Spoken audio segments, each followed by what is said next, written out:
యాజ్ఞవల్క్య జయంతి October 31.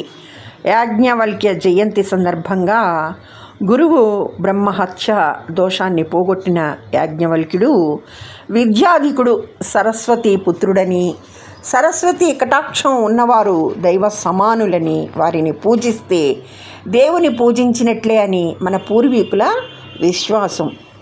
ఉత్తమోత్తమ విద్యాధిపతి యాజ్ఞవల్క్యుడు. కృషి, పట్టుదల, ఆత్మవిశ్వాసాలకు పెట్టింది పేరు ఈ మహర్షి. ఈ మూడు ఉంటే సామాన్యుడు కూడా ఎంతో ఉత్తముడిగా ఎదిగి తీరతాడని నిరూపించాడు ఈ యాజ్ఞవల్క్య మహర్షి.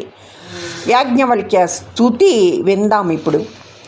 సంయమి తిలకని సరస వాక్యంబులు పరికింప, వేదాంత భాషణములు పరమ ఋషీంద్ర, నీ కరుణాకటాక్షంబు అఖిలంబులకు జీవన ఔషధములు ధరణీ సురేంద్ర, నయుడుతర క్రోధముల్ దావపావక శిఖాధారణములు సజ్జన శ్రేష్ఠ, నీ సభ్య నైషికములు సకల పురాణాను సమ్మతములు, దినము నీ వసంగు దీవ నృపతులు భూరి సంపదలకు కారణములు, నిన్ను సన్నుతింపనేనెట్లు నేర్తును యాజ్ఞవల్క్య మునికులాగ్రగణ్య. వ్యాసుడు శ్రీ మహావిష్ణువు అంశతో జన్మించినవాడు. అటువంటి వ్యాసుడు ప్రతి ద్వాపరంలోనూ అవతరిస్తాడట.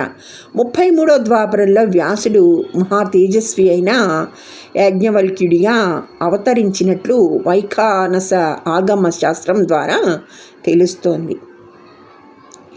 బ్రహ్మదేవుడి వరం వలన యాజ్ఞవల్క్యుడు జన్మించాడని చెప్తారు. అతని జయంతి తేదీలు ప్రాంతాలను బట్టి మారుతూ ఉంటాయి. అతనికి తండ్రిని అనుసరించి వాజసుడని, బ్రహ్మరాతుడని, దేవి వరప్రసాది అవడం వలన దేవరాతుడనే వివిధ నామాలు ఉన్నాయి. యాజ్ఞవల్క్యుడికి ఆయన తండ్రి సమయానుకూలంగా చేయాల్సిన సంస్కారాలన్నీ చేయించాడు. దాంతో యాజ్ఞవల్క్యుడు భాష్కలుడి దగ్గర ఋగ్వేదాన్ని, జైమిని మహర్షి దగ్గర సామవేదాన్ని, అరుణి మహర్షి దగ్గర అధర్వణ వేదాన్ని నేర్చుకున్నాడు. ఆ తర్వాత యాజ్ఞవల్క్యుడి తండ్రి వైశంపాయన మహర్షి దగ్గరకు పంపాడు. అక్కడ యజుర్వేదాన్ని నేర్చుకున్నాడు. ఆ వేదంతో పాటు మరింకా ఎన్నో విషయాలు తెలుసుకున్నాడు, గ్రహించాడు. అయితే యాజ్ఞవల్క్యుడికి అహంకారం, విద్యా మదం లాంటివి కలిగాయి. ఆ విషయాన్ని గురువు గ్రహించాడు. ఆ లక్షణాలు కాలక్రమంలో మెల్లమెల్లగా తగ్గిపోతాయని అనుకున్నాడు ఆ గురువు. అయితే యాజ్ఞవల్క్యుడిలో నానాటికి విద్యా మదం పెరగసాగింది. అది ఆత్మాభిమానమని యాజ్ఞవల్క్యుడు అనుకున్నాడు. ఓ రోజున వైశంపాయనుడు తన మేనల్లుడు అధర్మ మార్గంలో సంచరిస్తున్నాడని తెలుసుకొని కోపం పట్టలేక కాలితో అతడిని తన్నాడు. బ్రాహ్మణుడిని కాలితో తన్నటం బ్రహ్మహత్యతో సమానమని ధర్మశాస్త్రాలు చెప్పిన విషయాన్ని వైశంపాయనుడు కోపం చల్లారిన తర్వాత గుర్తుకు తెచ్చుకున్నాడు. ఇక ఆ పాపాన్ని ఎవరు పోగొడతారా అని మదనపడసాగాడు. ఆ విషయాన్ని గమనించిన యాజ్ఞవల్క్యుడు గురువు దగ్గరగా వెళ్ళి ఆ పాపాన్ని పోగొట్టడం తన వల్ల తప్ప మరెవరి వల్ల కాదని గర్వంగా అన్నాడు. తన పాపం పోవటం అటుంచి అంతటి కష్టకాలంలోనూ శిష్యుడు అంత గర్వంగా మాట్లాడడం గురువుకు కోపం తెప్పించింది. ఇక తాను ఎలాంటి విద్యలు అతడికి నేర్పబోనని, అప్పటిదాకా నేర్పిన వాటన్నింటినీ కక్కి ఏవీ గుర్తించుకోకుండా మరిచిపోయి వెళ్ళిపోమ్మని అన్నాడు. గురుద్రోహానికి అదే తగిన శిక్ష అని అన్నాడు. అయితే అప్పటికి యాజ్ఞవల్క్యుడు తాను ఆత్మాభిమానం పేరున గర్వభావాన్ని కలిగి ఉన్నానని తెలుసుకున్నాడు. క్షమించమని గురువుని వేడుకున్నా లాభం లేకపోయింది. అయితే తన వంతు బాధ్యతగా యాజ్ఞవల్క్యుడు తన తపోబలంతో గురువుకు సంక్రమించిన బ్రహ్మహత్య దోషాన్ని పోగొట్టి తాను నేర్చుకున్న వేదాలను అక్కడే రక్త రూపంలో కక్కి వెళ్ళిపోయాడు. అయితే ఎంతో విచిత్రంగా యాజ్ఞవల్క్యుడు కక్కిన దాన్ని కొన్ని తిత్తిరి పక్షులు గ్రహించాయి. అవి తిరిగి ఆ వేద సారాన్ని పలకసాగాయి. ఆ పలుకులే తైత్తిరీయోపనిషత్తులుగా ప్రసిద్ధికెక్కాయి. తైత్తిరీయోపనిషత్తులు గురువు దగ్గర నేర్చుకున్నదంతా అక్కడే వదిలేసిన యాజ్ఞవల్క్యుడు దిగాలిపడి కూర్చోలేదు. ఆత్మస్థైర్యంతో సూర్యభగవానుడిని ఆరాధించి ఆయన కరుణకు పాత్రుడై శుక్ల యజుర్వేదాన్ని నేర్చుకున్నాడు. ఆ తర్వాత సరస్వతీదేవిని ఉపాసించి సమస్త విద్యలు అభ్యసించాడు. అలా అందరికన్నా ఉత్తమోత్తమ విద్యాధిపతిగా యాజ్ఞవల్క్యుడు పేరు తెచ్చుకున్నాడు. కన్వుడు లాంటి ఉత్తమ శిష్యులు ఆయన దగ్గర శిక్షణ పొందారు. ఒకసారి జనకుడు యాగం చేస్తూ మహర్షులందరినీ ఆహ్వానించాడు. యాజ్ఞవల్క్యుడికి ఆహ్వానం వెళ్ళింది. అలా మహర్షులందరూ రాగానే జనకుడు, మీలో ఎవరు గొప్ప విద్యావంతులైతే వారొచ్చి ఇక్కడున్న ధనరాశులను తీసుకెళ్ళవచ్చు అని గంభీరంగా అన్నాడు. అయితే ఋషులంతా ఒకరి ముఖాలు ఒకరు చూసుకొని తామందుకు అర్హులం కామనుకుంటూ ఊరకనే కూర్చున్నారు. యాజ్ఞవల్క్యుడు మాత్రం తన శిష్యులను పిలిచి ఆ ధనరాశులను తన ఇంటికి తీసుకెళ్ళమని ఆజ్ఞాపించాడు.